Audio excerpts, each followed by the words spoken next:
Hello friends, welcome to this video lecture. Today's topic of discussion is communication and process of communication. By the way, I'm Dr. Ahmadullah, Assistant Professor in the Department of Mechanical Engineering, Government College of Engineering, Srirangam. What do you mean by communication? It is the process that links group members and enables them to coordinate their activities.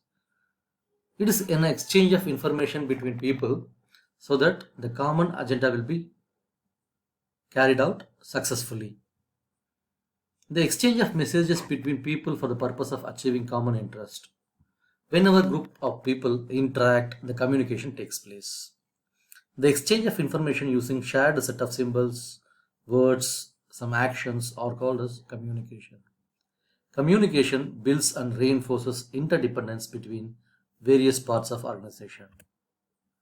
According to Koons and O'Donnell, communication is an intercourse by words, letters, symbols, or messages, and is a way that the organization member shares meaning and understanding with another. So, here in communication, all words, letters, symbols, messages, it may be either oral or it may be either sign language. These things are utilized to transfer certain information to others. This is called communication. Communication is important in building and sustaining human relationship at work. Obviously, without communication, it is very difficult to transfer the information. In essence, communication is a process of exchange of ideas, thoughts, facts, opinion, and others. Before communication takes place, a purpose expressed as a message to be conveyed is needed. It passes between the sender and receiver.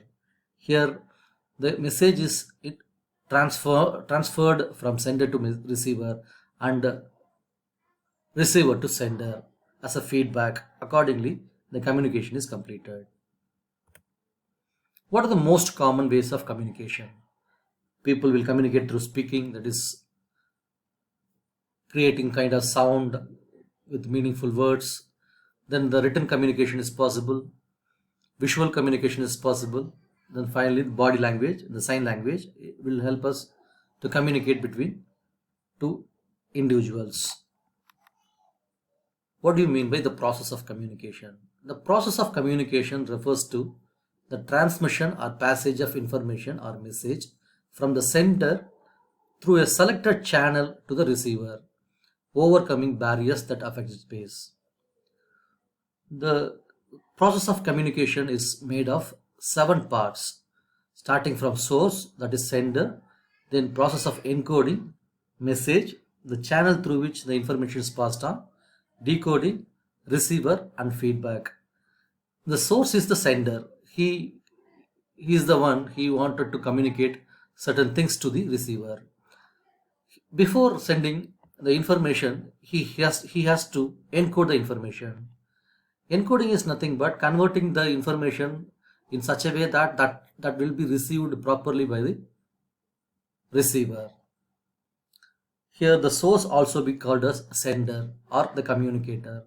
The sender has some information which he wants to communicate to some other person to achieve some certain purpose. Encoding, once the source has decided what message to communicate, the content of the message must be put in a form that receiver can understand.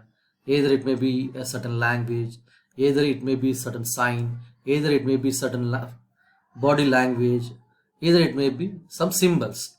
It includes the individual's view of organization or situation as a function of personal education, interpersonal relationships, attitudes through knowledge and experience.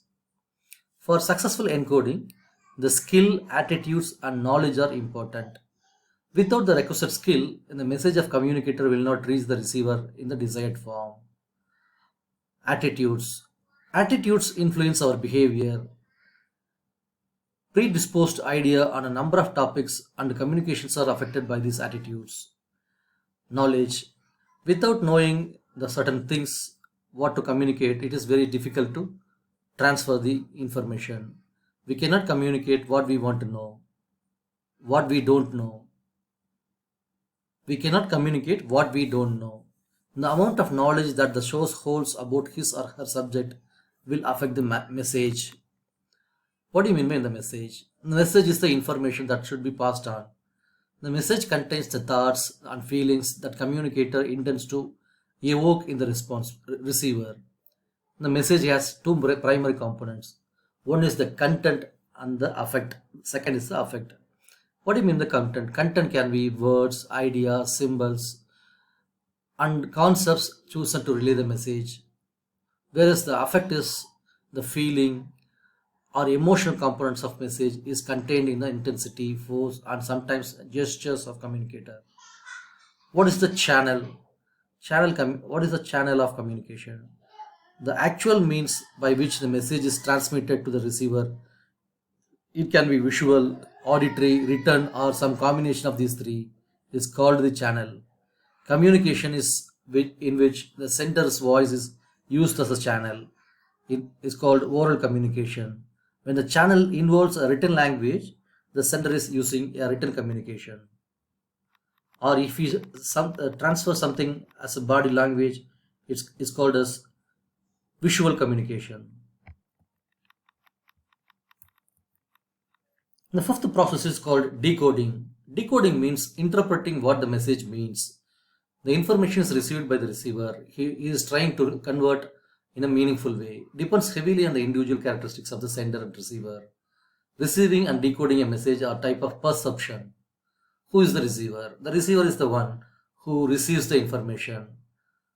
The receiver is the object to whom the message is directed.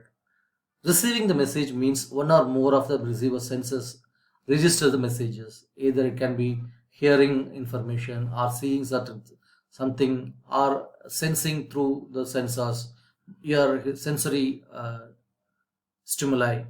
Example, hearing the sound over the phone or seeing the boss given a thumbs up signal. These are called the information received by the receiver. The information is fed back to the sender once again. The feedback in effect is communication traveling in the opposite direction.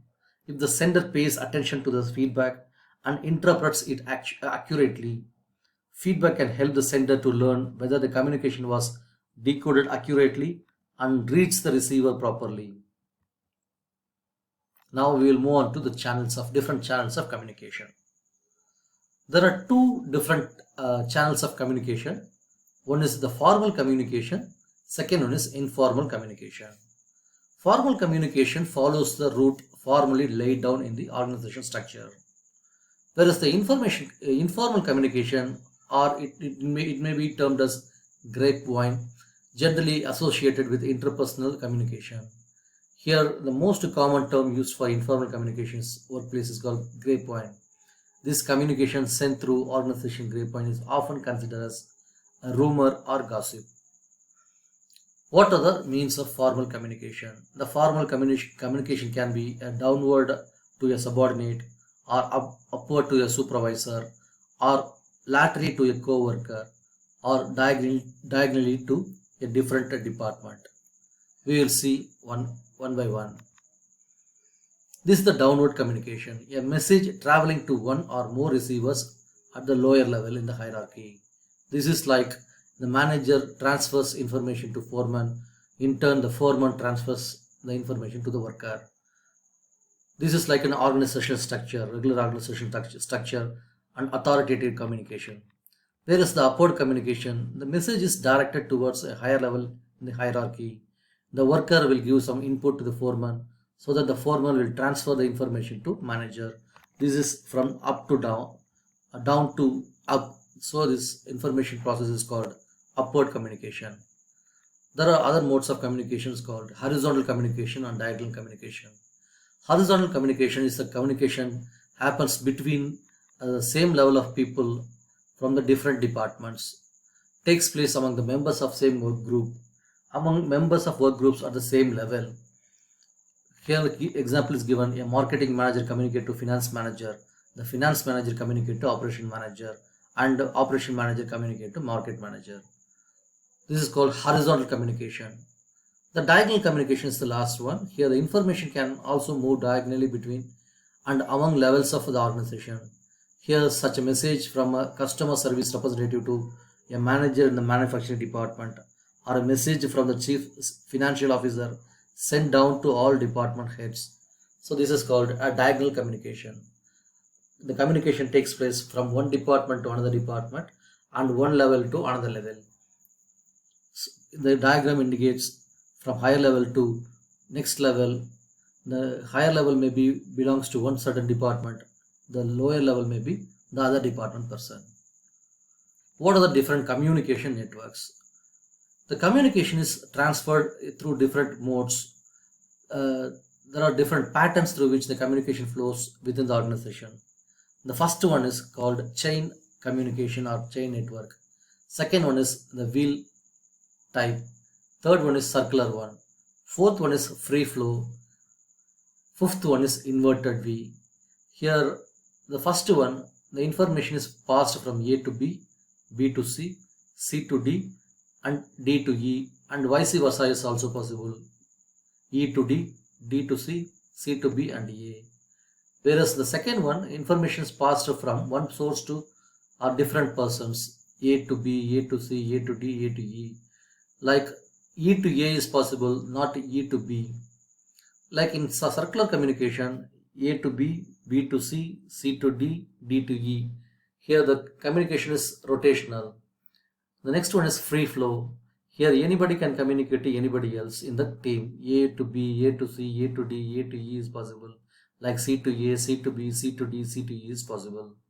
Whereas the inverted V, the communication is only possible from the immediate senior, that is C to B and D to B, and immediate senior's boss, that is C to A and D to A, and finally B to A.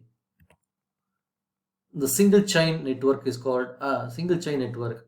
This exists between the supervisor and its subordinates. Since many levels exist in an organization structure, communication flows from every superior to his subordinate through single chain.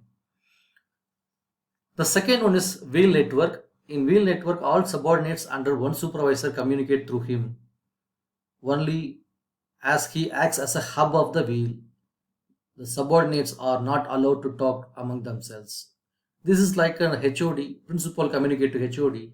In turn, HOD communicate to different professors in the different sections. The information is passed from HOD. The third one is circular.